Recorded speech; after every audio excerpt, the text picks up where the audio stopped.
Hello guys, what's up? Maayong adlaw sa tanan. Okay, for today's video guys, mo ni ato ang mga unit no. So, available lang ato ang unit nga 835 nga mga forklift no. So, mo ni atong mga unit guys. Sa nangita og mga brand sa liugong no natay daghan available nga unit. Kani mo ni ang 835 then natay E30 nga kwan dati no sa atong forklift pero ang available na mo karon ang E35 nga 2 stage o 3 stage. Din sa ato ang mga kuano sa ato ang mga excavator natay 906 hangtod 933 nga excavator gikan sa pinakagamay hangtod sa pinakadako. Madam sir, PM lang mo kay daghan tag available sa mga heavy equipment no. Og sa atong mga trucks natay mga Huwood dump truck.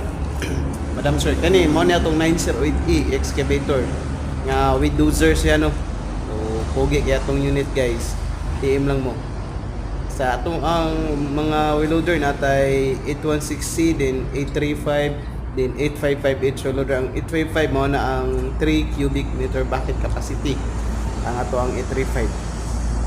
So ang 1 cubic ato is mo tong 816C, ang 2 cubic mo to ang 835. Din sa atong motor grader guys daghan tag available 4165D ug 4185 4180D mo na to ang unit guys. Daghang salamat og maayong adlaw sa tanan.